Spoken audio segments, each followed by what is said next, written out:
Shalom a todos, que o Eterno possa abençoar a vida de todos os nossos irmãos e irmãs que estão ouvindo esse shiur. Mais uma vez estamos aqui para lermos e explicar a respeito de um determinado assunto, de um texto. E nós temos ao longo desses anos estudado aí e divulgado, compartilhado os livros da Brit Hadashah. Os estudos são genuínos, os estudos são magníficos, muito bom, né? Vocês verem pela profundidade que os nossos emissários, os talmidins de Yeshua, eles escreviam com tanta exatidão. E eu costumo dizer que jamais, de maneira nenhuma, Shaul, os emissários de Yeshua, Tiago, Kefas, que é Pedro, Lucas, Matitiarro, que é Mateus, Marcos, João, que é Yohanan, Felipe, nenhum desses discípulos, os nossos emissários, jamais eles estavam indo contra a Torá, de maneira nenhuma. De maneira nenhuma os emissários de Yeshua eram contra a Torá. E eu repito e digo mais uma vez, eles eram contra um sistema corrompido, a um sistema que era corrupto, né? Nós já sabemos através de dados históricos e acadêmicos de que o templo estava corrompido, né? O templo ele estava corrompido. Isso é tanto verdade que Yeshua chega ao templo e ele vê os cambistas, as pessoas que negociavam no templo. Nós não vemos na Torá, quando o Eterno pede para Moshe erguer o Mishkan pela primeira vez, nós não vemos o Eterno falando, olha, deixe uns animais para negócio. Não, a gente não vê isso. Mas o ser humano, ele é esperto, né? Ele já tem um sentimento dentro de si de usurpar, de denegrir, né? De se aproveitar. Então, alguns levitas, alguns dos que eram responsáveis pelo templo, estavam lá, já o templo corrompido, e se aproveitavam dessas situações. E aí usavam, né, de esperteza, usurpando, né, para se promoverem e terem lucro a respeito dos animais ou de qualquer outra situação. E mostrando isso que o templo já estava corrompido. Então o Eterno ele já não se fazia presente na época, embora havia manifestações do poder do Eterno naquele lugar. Mas, digamos que o templo já estava os seus 70% corrompido.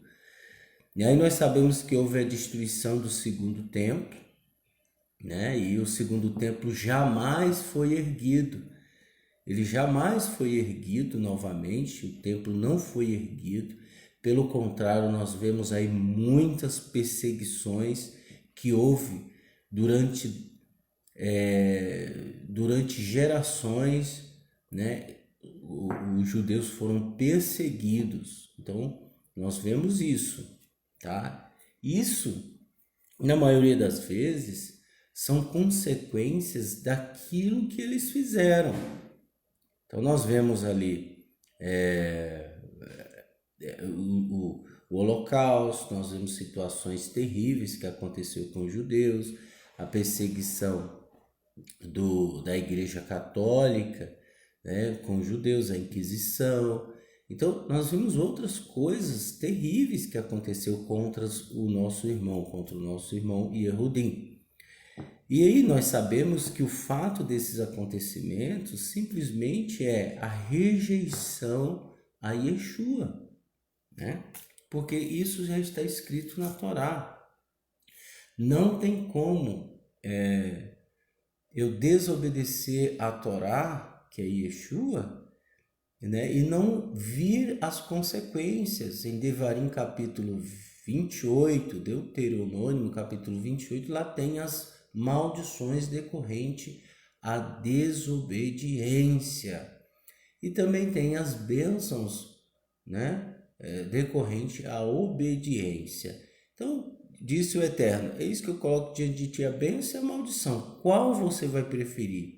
E muitos do nosso povo, eles se submeteram ao errado, à maldição. E aí veio as consequências. Não estou achando, não estou dizendo que eu acho. Não, isso foi fato, gente, tá?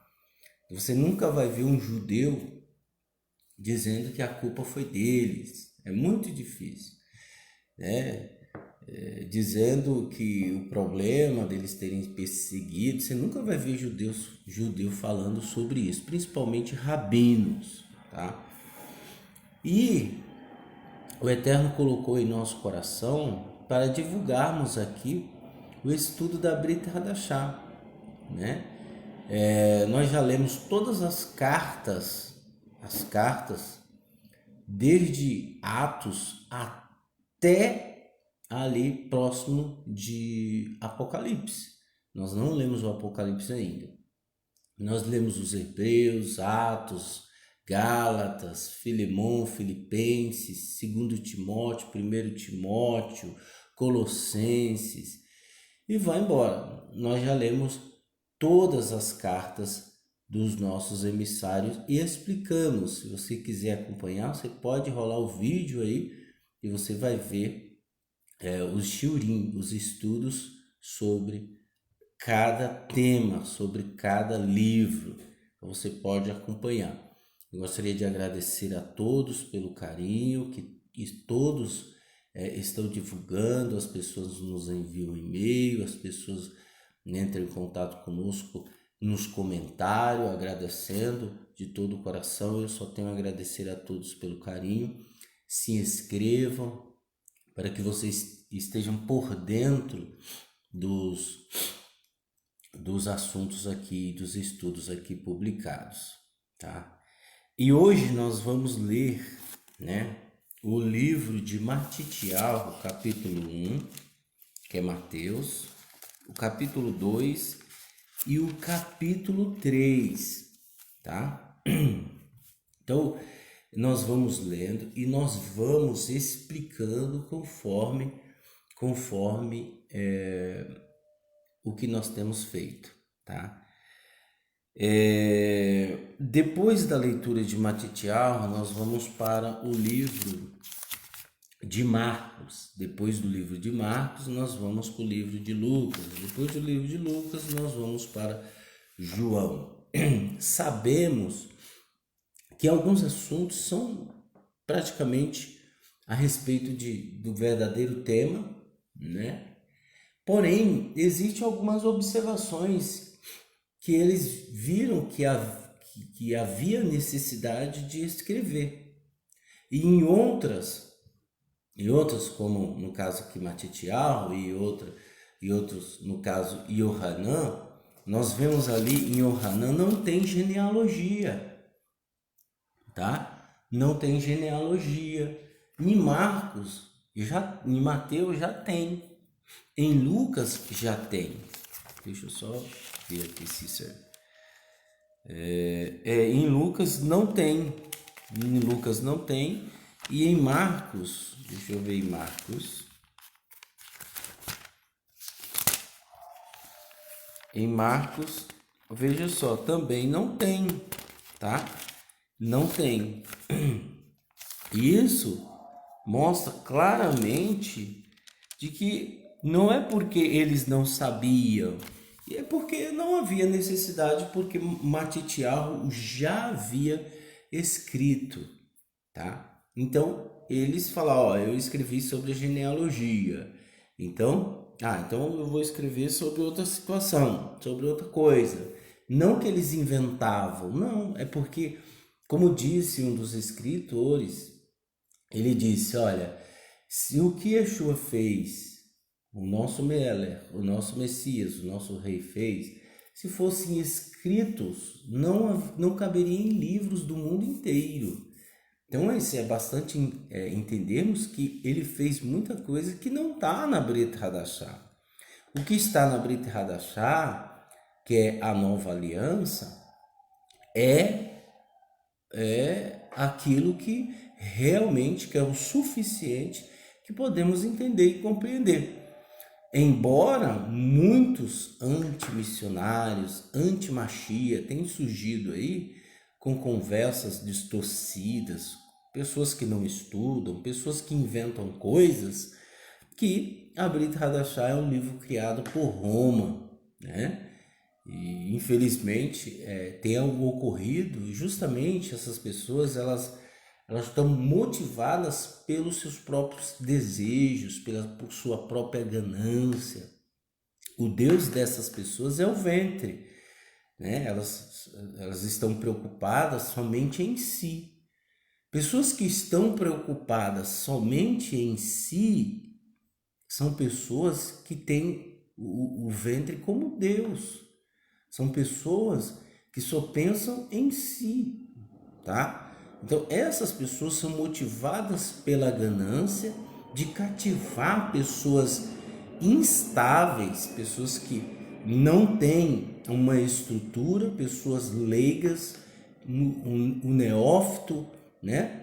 Aquela pessoa que não compreende direito as escrituras, então ela consegue manipular a mente desses instáveis, dessas pessoas que são como nuvens sem água, né? Nuvens que ficam para lá e para cá, pessoas curiosas, pessoas somente interesseiras, e essas pessoas elas estão perdidas, tá?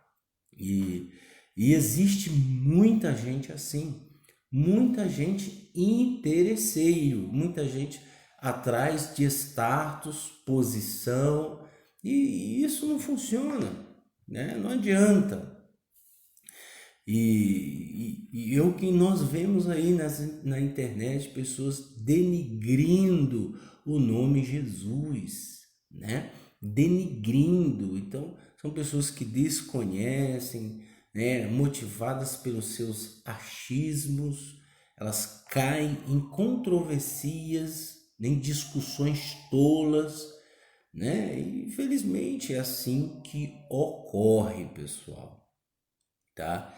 E aqui nós estamos aqui para trazer uma clareza do ensino sadio que realmente interessa, né? Aqui na comunidade, uma certa vez a pessoa falou: é interessante o estudo da Cabala. Eu falei assim: olha, primeiro, você tem que entender os níveis de Kabbalah, né? O nome Kabbalah significa receber instruções. Agora, se eu preciso de mudança interior, se eu preciso controlar o meu Yetzer Hará, minha má inclinação, que não é fácil, primeiro eu tenho que controlar, primeiro eu tenho que suportar os meus desejos e controlá-los, né? Em vez de ficar estudando Kabbalah. Isso não vai te adiantar de nada. É como se você colocasse a carroça na frente dos bois, né? E não iria para lugar nenhum. É como se você mudasse o curso de um rio, né? Coisa que é difícil, mas é como se você mudasse o curso de um rio, né? O curso de uma água, de algo que é natural, que tem que andar. Então você está colocando a carroça na frente dos bois. E não adianta, você vai se tornar uma pessoa instável. E você primeiro tem que conhecer as escrituras. Se você não conhecer as escrituras, para que serve outros livros, né? Os outros livros, né? Para nível de informação, se for para nível de informação, vai numa biblioteca, aqui mesmo em São Paulo tem uma, vai lá na Paulista e você vai ver milhares e milhares de livros que tem lá, então você vai e tem informação. Agora, para conhecer as escrituras e para colocar em prática é necessário compreendê-las, né? Então você vai estar estruturado na rocha. Então não adianta você pegar informações de coisas que as pessoas publicam ou qualquer um que seja, e aí você colocar em primeiro lugar e as escrituras e ficando para trás. Se você perguntar quem era pai de Jacó, para uma pessoa dessa, ela não sabe. Ela não sabe, tá? Por quê? Desconhece as escrituras. Uma pessoa que conhece as escrituras, que compreende as escrituras, jamais ela será enganada. Jamais. Então, vamos lá com o nosso shiur, né? Nós vamos ler o capítulo 1 e o capítulo 2 e o capítulo 3. Diz o seguinte: Matitial, capítulo 1. Esta é a genealogia de Yeshua, o Messias, filho de Davi, filho de Avraham. Veja, muitos antimissionários, anti-Machia, as pessoas que denigrem a Brit Hadashah, se enganam, né? A respeito de determinados assuntos que constam na Brit Hadashah. Então ele está dizendo: esta é a genealogia de Yeshua, Messias, o filho de Davi, filho de Avraham. Vamos lá. Avraham foi o pai de Isaac, Isaac foi o pai de Jacó, que é Jacó. Jacó foi o pai de Yehudá e seus irmãos. E Yehudá é Judá e seus irmãos. E Yehudá foi o pai de Pérez e Zerá, cuja mãe foi Tamar. Lembre-se de Pérez. Lembre-se, antes ele teve 2 filhos, né? E esse é o que rompe, por isso que é chamado de Pérez. Antes dele teve mais 2 filhos. Esses 2 filhos o Eterno o matou. Por quê? Porque eles mantinham relações sexuais com seus cônjuges, e aí ele desperdiçava o esperma no chão, né? E aí o que ocorre? Ele, para manter uma genealogia, ele fazia o contrário, tá? E aquilo causou uma ira diante do Eterno, e o Eterno o matou. Muitas pessoas dizem que não pode desperdiçar esperma no solo, não pode desperdiçar esperma, tá?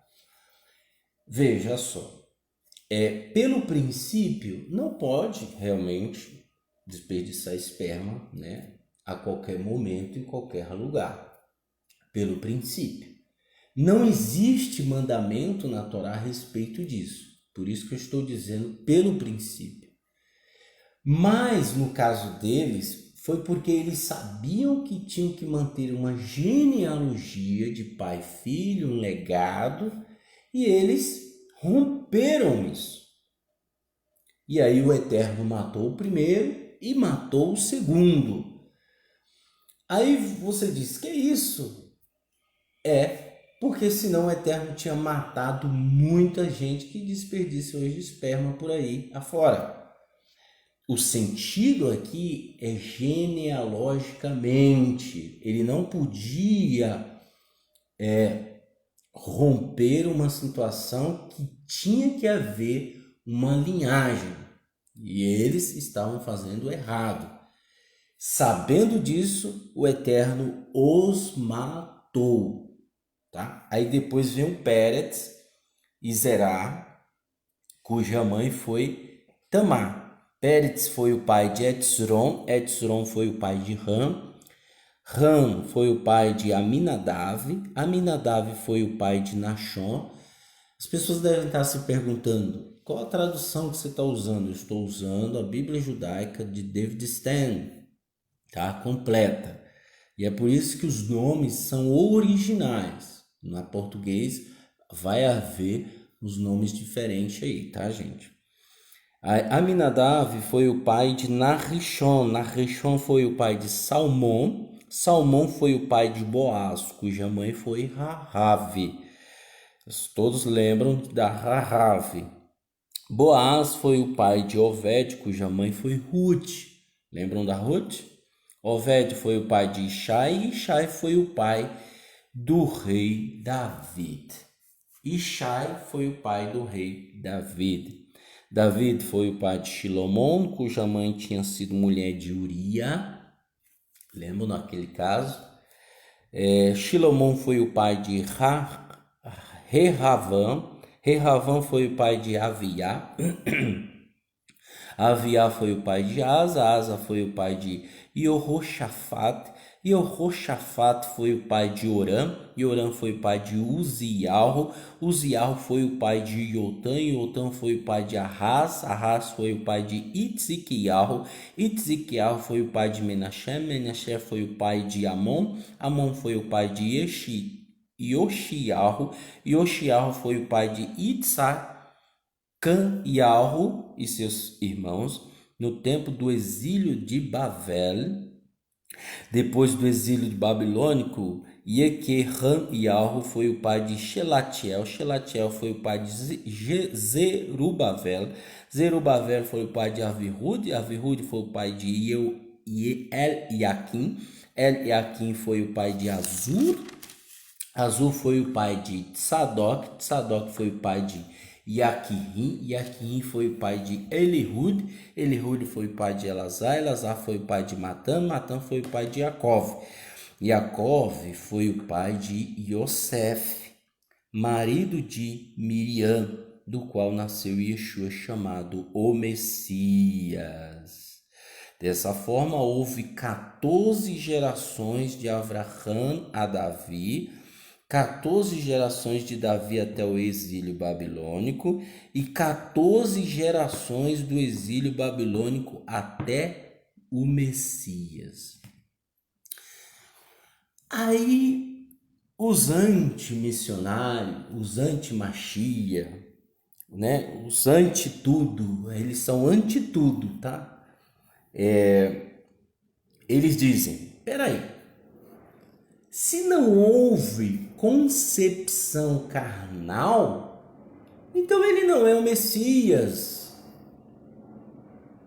E realmente não houve concepção carnal, ou seja, relações sexuais entre Miriam e o seu marido Yosef, a qual veio da tribo de Judá. Então ele não é o Machia. Veja, por parte do homem, ele jamais poderia vir de uma linhagem carnal, mas ele tinha que obedecer um círculo divino, certo? Porque tudo que existe aqui é uma cópia do que existe no Olam Rabá. Então tinha que seguir uma linhagem indireta. Ele tinha que seguir uma linhagem de indireta. Por que indireta? Porque não houve conjunção carnal, mas tinha que seguir uma linhagem genealógica. Porque ele é muito mais do que Davi. O Messias Yeshua é muito mais do que qualquer coisa que existe nesse mundo, ou que é muito mais do que o próprio mundo. Ele não precisa de regras concernentes à genealogia, mas ele determinou, então ele mesmo está cumprindo uma ordem genealógica. Mas ele está fora disso, pessoal. Ele não depende disso para existir. Ele era, ele é e ele será. Tá? Ele é o antes, Ele é o passado, o presente e o futuro. Ele não precisa, ele está fora dessa esfera, ele não precisa disso, mas tinha que obedecer uma regra genealógica para que as pessoas entendessem, mas ele não depende disso. Entenderam? Ele não depende disso. Se você for olhar, não houve conjunção carnal, ele não é da tribo de Judá. Só houve nascimento através de mulher. Nessa parte, ele assume o papel, porque Miriam era prima da mãe de Zacarias, que era Zacarias, um Cohen, que Yeshua é primo de Yohanan. E o pai de Yohanan, que é Zacarias, ele era um Cohen Hagadol. Lembram quando ele ficou mudo?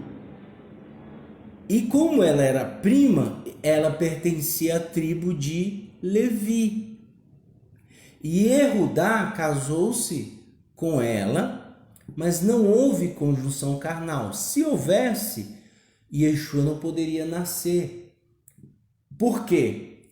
Porque ele não poderia proceder de sêmen humano, mas sim do óvulo de uma virgem.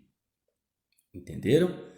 E aí vem o caso de que ele nasceu e ele é chamado de Cohen Hagadol para sempre, para uma determinada genealogia através da tribo de Levi. E através da tribo de Judá, indiretamente, porque ele não precisa disso, mas respeita as regras que ele mesmo estipulou, ele tem que ser Mashiach ben Davi, que é o Messias, filho de Davi, como rei. Existem dois protótipos, Mashiach ben Yosef, que é Mashiach, filho de José, que representa um servo sofredor, que foi vendido, que foi humilhado, assim como Yosef. O outro protótipo é Mashiach ben Davi, que representa um rei, que virá na sua segunda vinda. Então muitas pessoas confundem. Ele veio à primeira vinda como um servo sofredor. Por isso que foi vendido, por isso foi traído pelos seus irmãos. Protótipo de Yosef. Ele tem que ser também e ter as aparências características de Isaac. Se Isaac fosse morto como um sacrifício, quando o Eterno pede para Isaac, né? Por isso que viria o seu descendente a partir de Isaac. Se ele fosse morto, o Mashiach não poderia vir, porque ele assumiria o papel do Mashiach. Mesmo Abraão crendo que Isaac, que o Eterno ressuscitaria ele. Isso indicando e apontando que o Isaac, que é Isaac, ele é o protótipo de Yeshua, ou Messias, tá? E vice-versa, Yeshua é o protótipo, mas eu acho que o ser humano é muito mais um protótipo. Então, tudo apontando para a essência, para o princípio. E é por isso que Matitiarro, Mateus, sabendo disso, ele escreve a sua genealogia não porque houve concepção carnal, não, mas obedecendo uma regra sublime que tinha que existir e de que apontaria que ele viria desde Abraão. Outro caso interessante, provando que Yeshua não, ou Messias, não precisa de genealogia, é que ele aparece para Abraão, do nada, provando de que ele não precisa vir como ser humano. que ele está fora dessa esfera, que ele está fora deste âmbito criado pelo Eterno. Ele está fora, ele não necessita dessas coisas. Essas coisas, como disse Shaul, são inúteis pelo que realmente existe. Tudo aqui são mera cópia. Então, o Eterno, Yeshua, não depende dessa situação. É por isso que ele almoçou com Abraão. Aí ele mesmo diz: Abraão se alegrou muito quando viu meu dia. E os fariseus pegaram em pedras e disseram: tu não tens nem 50 anos e viste Abraão? Tu é filho de José, rapaz. Veja, Yeshua, ele, embora estava em carne, né, respeitando algo que ele mesmo profetizou a respeito dos profetas, respeitando as regras, e as regras que ele estabeleceu não o impossibilitam de ser sublime, tá? Só para nós entendermos. Ele não está limitado a essas coisas humanas. Eu quero que você entenda isso.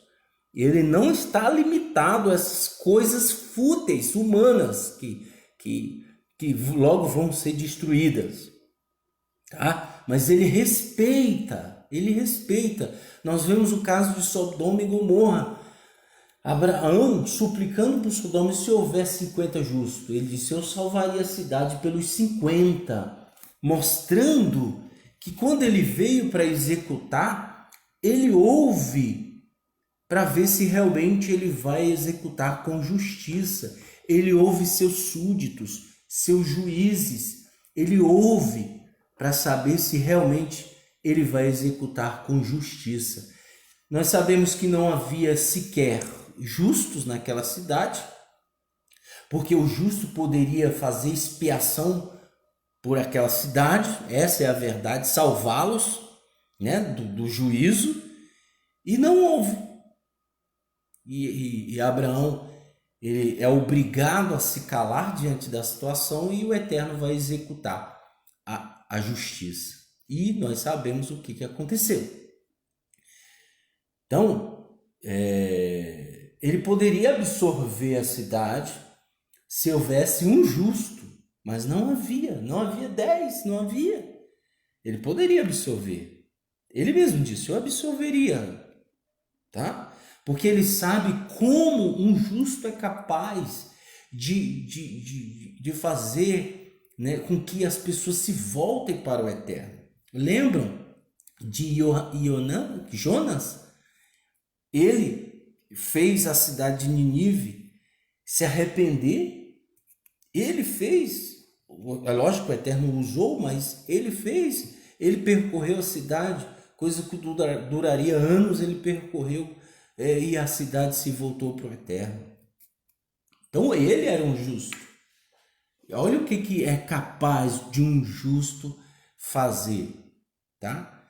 E o que eu quero dizer é que, embora esses acontecimentos mostram que existe uma regra que nós devemos nos submeter a ela, é o caso aqui do escritor Matitial. Ele tinha que escrever, mas ele escreveu para as pessoas que têm uma sabedoria e um entendimento sublime e que conhece de judaísmo.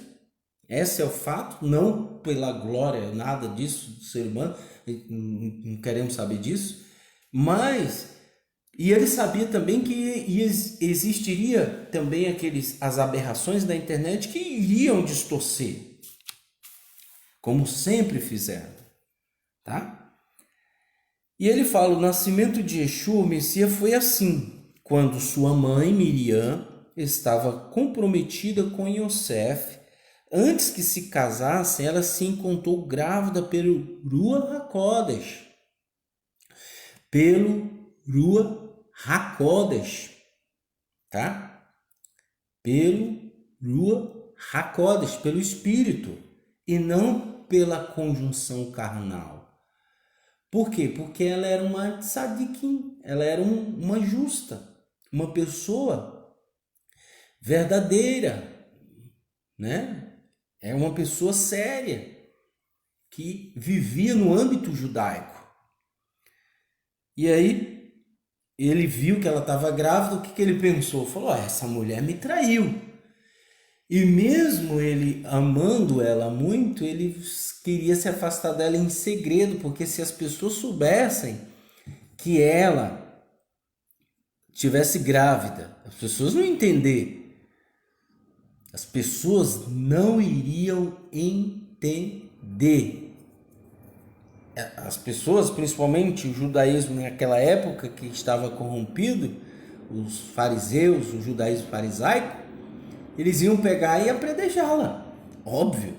E ele, olha só, antes que se casasse, ela se encontrou grávida pelo Ruach HaKodesh. E Yosef, seu futuro marido, era um homem que agia de forma correta. Portanto, ele planejou desfazer o noivado discretamente, em vez de expô-la à vergonha pública.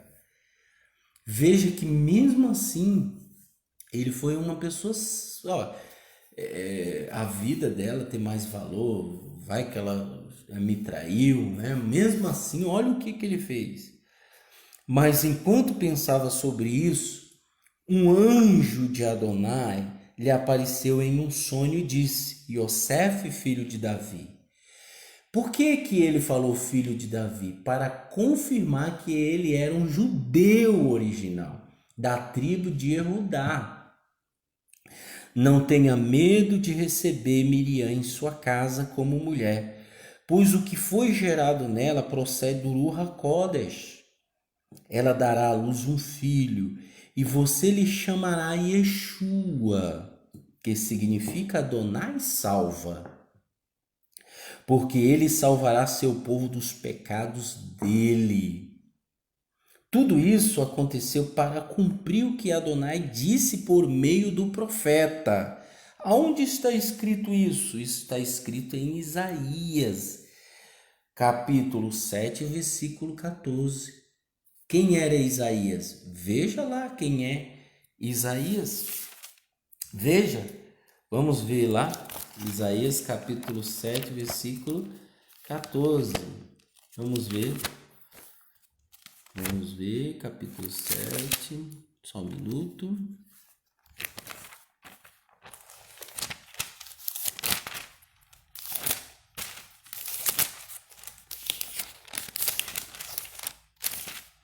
Diz o seguinte: portanto, o próprio Adonai dará a você um sinal. A jovem engravidará, dará à luz um filho e chamará Emanuel, Deus conosco. Está escrito. Quem era Isaías? Esta é a visão recebida de Yeshayahu, filho de Amote, concernente a Yehudá e Jerusalém nos dias de Uziá, Otão, Ahaz e Itzirriquiahu, rei de Judá. Tá? Ele era um Navi, um profeta, homem sério da época, que os reis o consultavam. Tá? Então jamais o Navi ele se abstém de várias coisas, várias. Tinha Navi profeta que era casado, mas tinha Navi profeta, como o Essênio e o Hanan João, eles não tinham relações sexuais. Eles viviam para o eterno, tá? E Isaías era um homem muito sério, que o eterno revelava coisas extraordinárias para ele. E o caso também, ele revelou coisas que iriam acontecer e que aconteceu naquele exato momento que ele vivia ali com o povo de Israel. E o povo de Israel já estava corrompido, né? E ele diz: a virgem conceberá e dará à luz um filho, e deles o chamarão Emanuel, Deus conosco, Adonai conosco, tá? O nome significa Elohim está conosco. Quando Yosef despertou, fez o que o anjo lhe dissera, levou Miriam para sua casa como sua mulher, mas não teve relações sexuais com ela até o nascimento do filho, e o chamou de Yeshua. Depois de Yeshua ter nascido em Betlehem, na terra de Judá, durante o reinado de Herodes, magos vindos do Oriente chegaram a Jerusalém e perguntaram: onde está o recém-nascido rei dos judeus?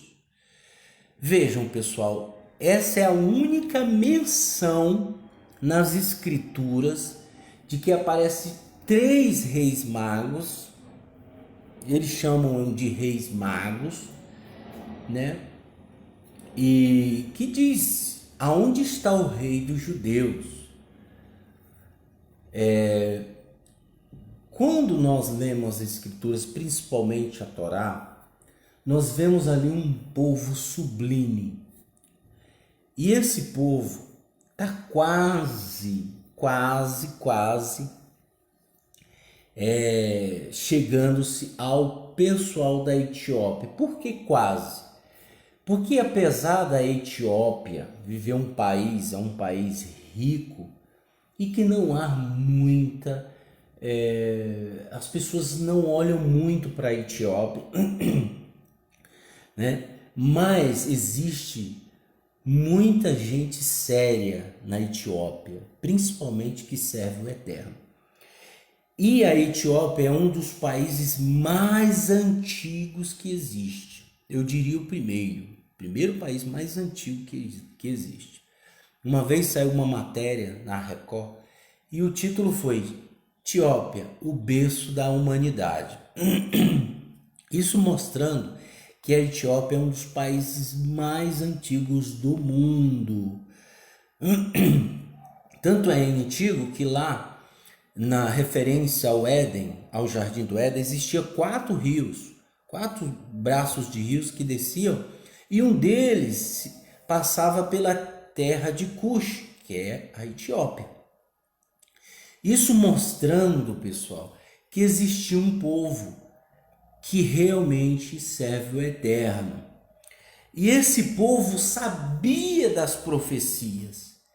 Esse povo sabia, tanto é que hoje os arqueólogos, né, existe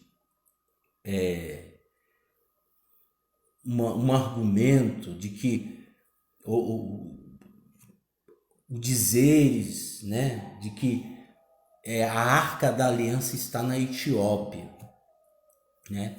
E esse lugar onde está a Arca da Aliança, né, que ela desapareceu, ninguém sabe para onde ela foi, aonde está a Arca da Aliança, ela é guardada por uma segurança muito, muito forte. Ninguém pode entrar, exceto uma pessoa que entra naquele lugar. E essa pessoa ela é substituída após a sua morte somente, tá? Isso pelas especulações da internet que nós vemos por aí. Essas são as informações que temos por aí.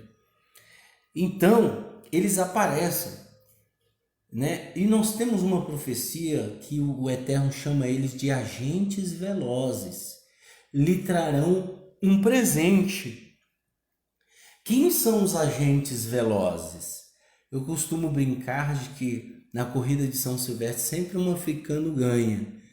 Esses agentes velozes são realmente esses homens magos que vieram do Oriente e que vieram presentear o rei de Israel, porque eles sabiam das profecias e já estava escrito que os agentes velozes iriam lhe trazer um presente.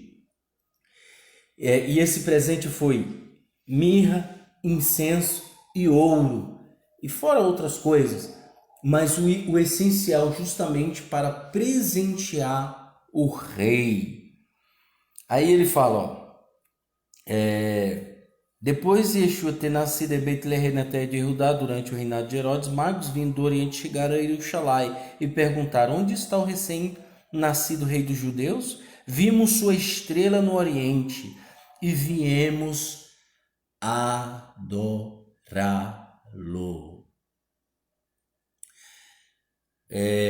Outra coisa, Nós sabemos que Yeshua é Adonai, tá? E os magos sabiam de que ele é Adonai. É uma manifestação do Eterno. Ninguém pode adorar outra pessoa se não for o próprio Eterno. E os magos do Oriente sabiam da estrela.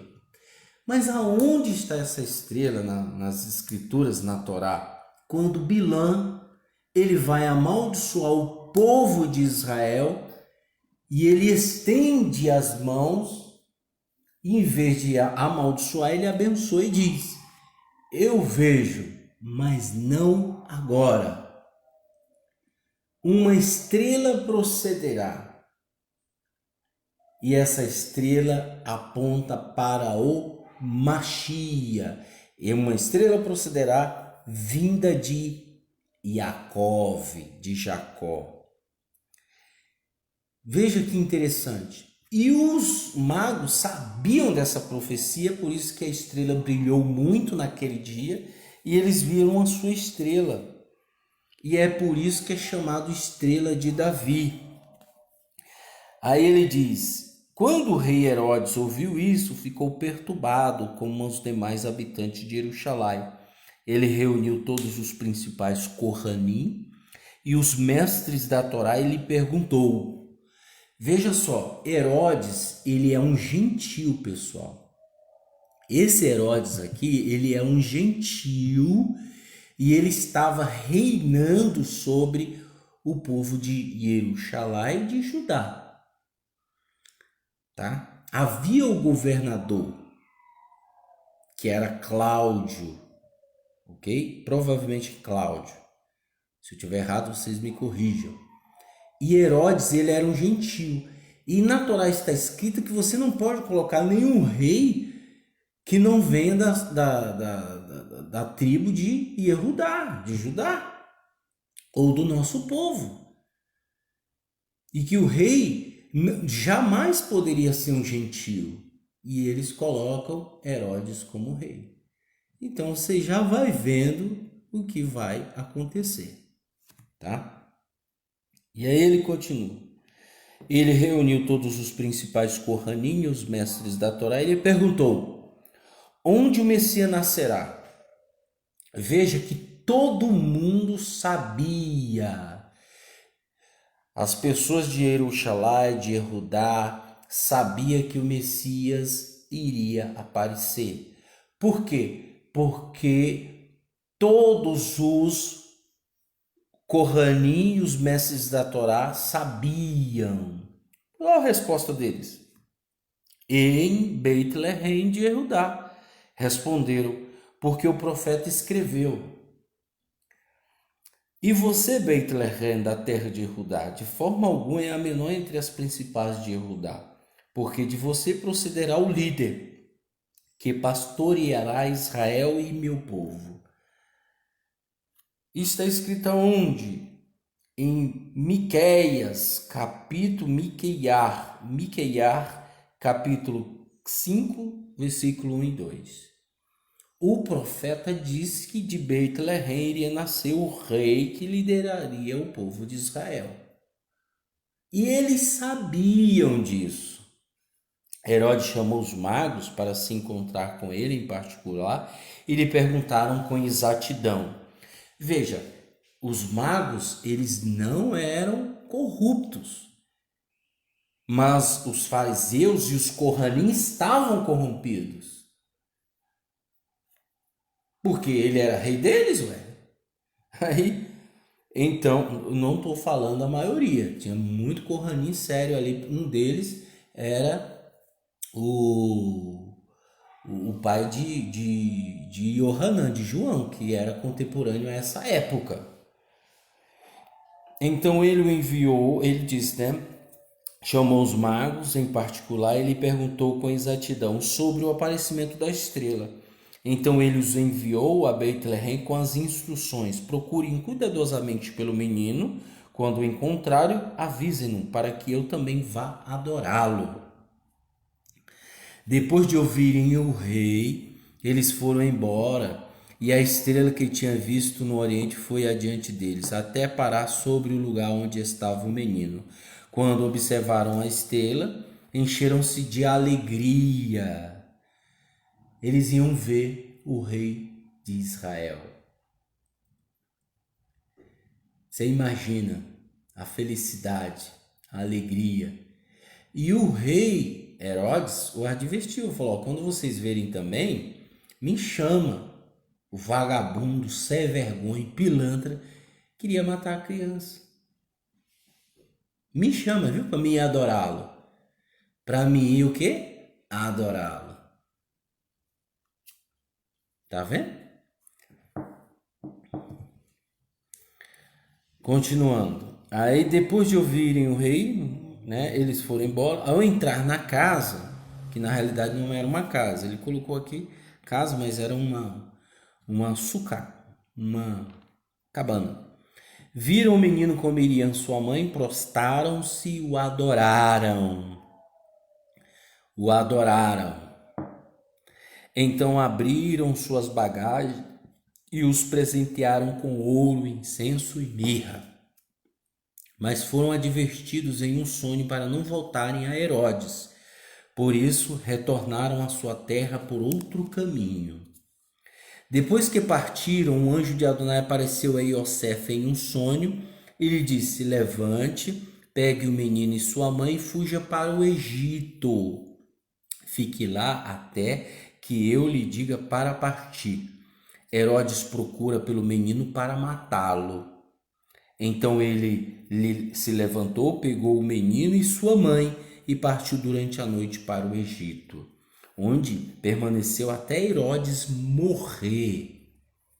Isso aconteceu para cumprir o que Adonai disse por meio do profeta: do Egito chamei meu filho. Aonde está escrito isso?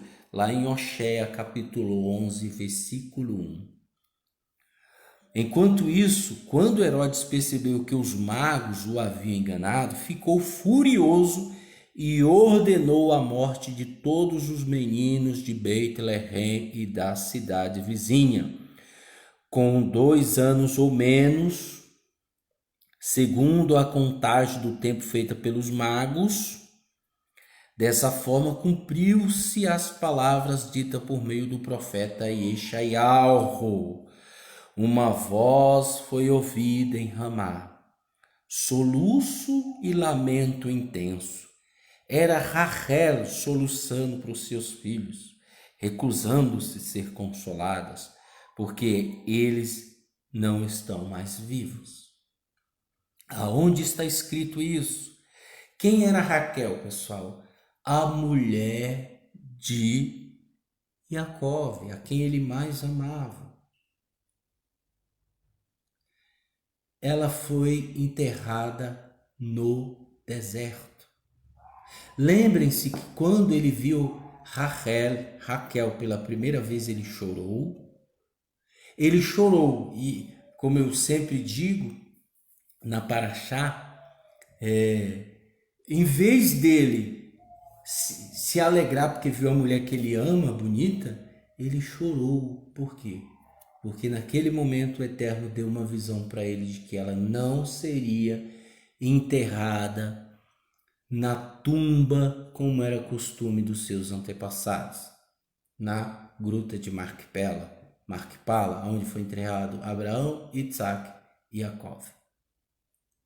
Ela tinha que ser enterrada no deserto e ela foi enterrada num lugar no deserto. E aí nós entendemos que ela chora pelo clamor dos seus filhos que já não estão vivos. Como que Rachel é lembrada aqui? Por quê? Porque existe vida após morte. Depois da morte de Herodes, um anjo de Adonai apareceu em um sonho a Iosef no Egito e disse: levante, pegue o menino e sua mãe, vai para Eretz Israel, a terra de Israel, pois os que procuravam matar o menino estão mortos. Então ele se levantou, pegou o menino e sua mãe e foi para Eretz Israel.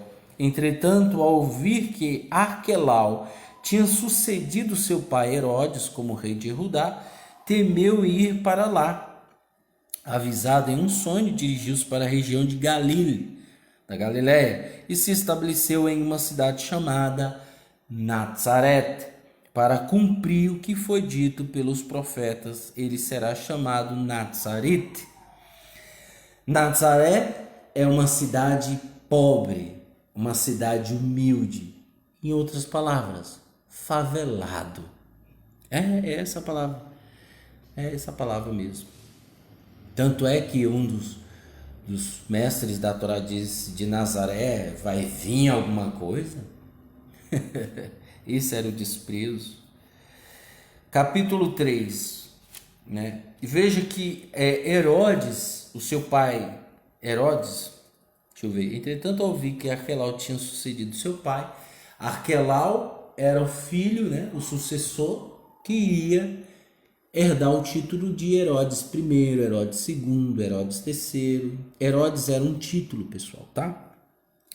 Durante aqueles dias de Johanã, o Hermessor chegou ao deserto de Judá e começou a proclamar a mensagem. Aqui nós vemos que eles já estão grandes. E Johanã é o Hermessor, o que batizava as pessoas, e era primo de Yeshua. E começou a proclamar a mensagem: abandonem seus pecados e voltem para Elohim, porque o reino dos céus está próximo. Este é o homem mencionado por Yeshayahu quando disse: a voz do que clama, alguém clama, no deserto prepare um caminho ao de Adonai, endireite as veredas para ele. Aonde está escrito isso? Lá em Yeshayahu capítulo 40, versículo 3, Isaías. E Johanã, ele tinha que preparar o caminho. E Johanã, ele era muito ousado, porque o povo estava corrompido, o povo estava sofrendo, e ele começou a gritar nas montanhas, à beira de rios. Começou a dizer: arrependam vocês dos seus erros, dos seus pecados, arrependam-se. As pessoas sabiam de que tinham que se arrepender. Johanã se vestia com roupas feitas de pelos de camelo e um cinto de couro na cintura, e se alimentava com gafanhotos e mel silvestre. Veja que Johanã, ele come um gafanhoto que é totalmente permitido pela Torá, né? Esse gafanhoto, ele é permitido pela Torá. Então, eu costumo dizer, gafanhoto, ele come só erva, planta, essas coisas. Então, pelo nosso entender, ele era quase um vegetariano, né? Johanã. Ele se abstia, ele tinha um voto de nazir, ele era um essênio, tá? Ele era um homem, né? Um homem, espiritualmente falando, todo mundo tinha medo dele. Vinham pessoas ao encontro dele, desde Jerusalém e Judá e de todas as regiões ao redor do Iadem, confessando seus pecados, eram imersa por ele no rio Iadem. Aqui é um costume, pessoal. Como o templo estava corrompido, e a maioria dos Kohen, que é o sacerdote, e os levitas estavam corrompidos, não se confessava mais os pecados no templo, tá? Não se confessava mais. Quando aparece um tzadik, um profeta, um navi, um essênio, chamado Johanã, homem sério, verdadeiro, proclama a mensagem, as pessoas vão até ele para serem imersas, purificadas de seus pecados pela água, porque pela aspersão de água se purifica pecados. Está escrito, gente, na Torá, tá? Quando Johanã viu que muitos dos Purishim e do Saduquim, que eram os fariseus e os saduceus, vinham para ser imersos por ele, disseram-lhes: víboras, quem lhes deu a ideia de fugir da punição vindoura? Olha o que Yohanan falou para os sumos sacerdotes, para os parushi, os mestres da Torá, os fariseus e os saduceus, né? Não, eu errei, não é os Kohanim, não, é os parush, que era fariseu, e os saduquim, que era saduceus. Vinham para ser mestres, ele disse, víboras, quem lhes deu a ideia de fugir da punição vindoura? Se vocês realmente tivessem abandonado seus pecados e voltado para o Eterno, produziam frutos para comprovar. Não suponha poder consolar a si mesmo, dizendo, Avraham é nosso pai, porque eu lhes digo que o Eterno pode fazer surgir filhos de Avraham dessas pedras. O machado já está posto na raiz das árvores, pronto para cortar. Toda árvore que não produz bom fruto será cortada e lançada no fogo. É verdade que realizo a emissão de vocês em água para que abandonem seus pecados e voltes para o Eterno, mas aquele que vem depois de mim é mais poderoso que eu. Não sou digno nem de carregar suas sandálias. Ele os emergirá com o Uru HaKodesh no fogo. Ele tem consigo uma pá e limpará sua eira, juntando seu trigo no celeiro e queimando a palha com fogo inextinguível. Então Yeshua veio a Galil e o Iadem para receber a imersão de Yohanan. Yohanan, que é João Batista, porém tentou impedi-lo. Você vem até mim, eu preciso ser imerso por você. Entretanto, Yeshua lhe disse, deixe assim por enquanto. Assim que Yeshua foi imerso no céu da água, naquele momento o céu se abriu e ele viu um espírito de Elohim descendo sobre si como uma pomba. E uma voz do céu disse, este é meu filho amado, a quem amo, tenho muito prazer nele. E Yeshua disse, deixa assim, por enquanto. Veja que ele não precisava ser imerso. Quem disse que água vai lavar Adonai de Sevaot de pecado, gente? Ele criou a água. Mas ele disse, deixa assim por enquanto. Ai, que maravilha. A outra coisa das aberrações da internet fala, como que pode o espírito de Adonai vir numa pomba? Tem muita gente sem vergonha, viu, gente? Pessoal, Uru HaKodesh, ele é uma manifestação do Eterno. Ele se manifesta numa pomba, num passarinho, num arara, num dinossauro, o que ele quiser.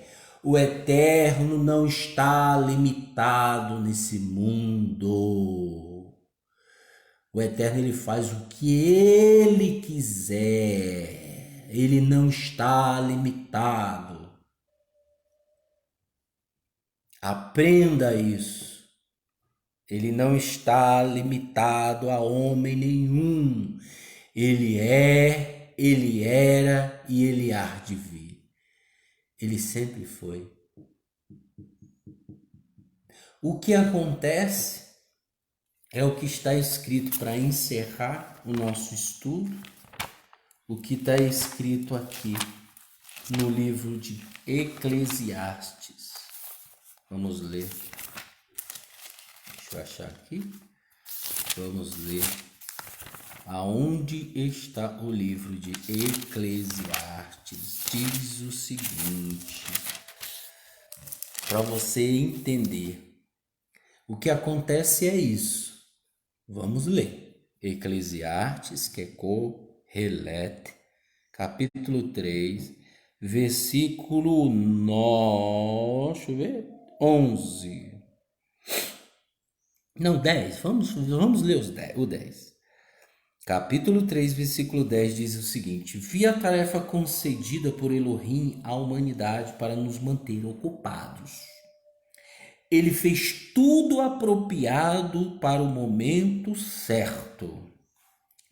Deu também aos seres humanos a consciência da eternidade. Ele deu para todos os seres humanos a consciência da eternidade. O ateu, pode ser quem for, nasceu, veio a esse mundo, tem a consciência da eternidade. Mas de tal modo que eles não podem compreender plenamente. Agora você está me entendendo porque que tem muita gente que não entendem o eterno? Vou repetir. Mas de tal modo que eles não podem compreender plenamente. Ou seja, se eu sou cativado pelo mundo, pelas coisas do mundo, se eu vejo esse mundo como tudo, automaticamente essa pequena maneira de compreender não plenamente as coisas do eterno, mas a consciência da eternidade você tem, que é pouco, mas você tem. Se você se lança, é cativado pelas ilusões do mundo, essa consciência da eternidade ela vai enfraquecendo. E aí você vai perdendo esse restinho de consciência da eternidade que lhe resta, que tem, é um depósitozinho que tem lá no subconsciente, digamos assim. Você vai perdendo. Veja, por causa das ilusões do mundo, dos prazeres do mundo, você perde. Mas de tal modo que eles não podem compreender plenamente, do começo ao fim, o que o Eterno fez. Então, se você se deixar evoluir pelo mundo, pelas coisas do mundo, ser cativados pelos prazeres do mundo, por tudo que o mundo é inimigo das coisas do eterno, e você se deixa, você vai perder. Ou seja, todas as pessoas que são cegas espiritualmente, que não entendem, não compreendem plenamente que o eterno as deu, se elas perderem essa consciência, elas vão se tornar cegas. E é por isso que existe muita gente que não entendem e que não entende que Yeshua é Adonai Tsevaot.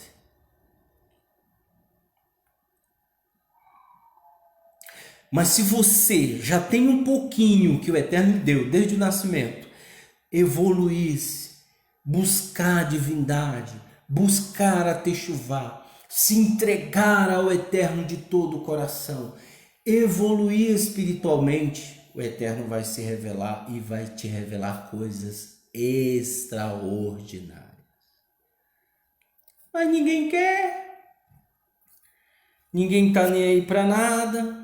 Então continue, ué. Depois vão pagar o preço, né? Fica ouvindo aí as aberrações da internet, vai ouvir. Vocês têm o que merecem. Ouve a aberração aí da internet aí, fica ouvindo, vai. Infelizmente, existem muitos. Pessoal, esse é o estudo de hoje, capítulo 1, capítulo 2, capítulo 3. No próximo Shabat, nós vamos ler o capítulo 4, capítulo 5, capítulo 6. Nós vamos entender o que realmente Yeshua queria falar sobre determinado assunto que ele colocou em pauta, que ele falou, que ele disse, que ele fez. Nós vamos entender tudo isso com o estudo da Brit Hadashah. Que o Eterno abençoe a todos grandiosamente em nome de Yeshua Mashiach, Beshem Yeshua Mashiach. amém, amém e amém.